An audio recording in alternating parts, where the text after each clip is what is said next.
நீங்க பிரெக்னென்ட்டா இருக்கீங்களா? And dental X-rays safe தானா அப்படின்னு யோசிக்கிறீங்களா? இன்னைக்கு நம்ம இத பத்தி பார்த்துடலாம் வாங்க. Hello everyone, I'm doctor Akshata Krishnan and இன்னைக்கு நம்ம are xrays safe during pregnancy அப்படிங்கிறத பத்தி பார்த்துடலாம். So yes, with proper precautions safe தான் இது. மாடர்ன் டென்டல் எக்ஸ்ரேஸ் ரொம்ப லோ டோஸ் ரேடியேஷன்ஸ் எமிட் பண்ணுறது அண்ட் ஃபோக்கஸ் கூட ரொம்ப ரீஜன் ஸ்பெசிஃபிக்காக இருக்கிறதுனால இது safe. Also lead aprons and thyroid collars wear பண்ணிட்டு எடுக்கிறதுனால mother as well as the baby is protected. அது மட்டும் இல்லாமல் செகண்ட் ட்ரைமஸ்டர் அதாவது 3 to 6 months அப்போ எக்ஸ்ரே எடுக்கிறது ரொம்ப சேஃப். ஏன்னா ஃபர்ஸ்ட் ட்ரைமஸ்டர் அப்போ தான் foetal growth and development initiate ஆகிருக்கும். அதே சமயம் நீங்கள் பெயின் இன்ஃபெக்ஷன் ஆர் ஸ்வெல்லிங்கில் இருக்கீங்க அப்படின்னா ட்ரீட்மெண்ட்ஸ் டிலே பண்ணாதீங்க. ஏன்னா அன்ட்ரீட்டட் டென்டல் இன்ஃபெக்ஷன்ஸ் உங்களுக்கு மட்டும் இல்லாமல் உங்கள் பேபியோட ஓவரால் ஹெல்த்தையும் அஃபெக்ட் பண்ணிடும்.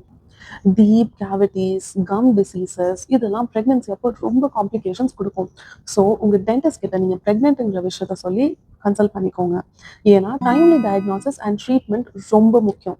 Because a healthy mom means a healthy baby. Follow Pearl Code for more dental videos.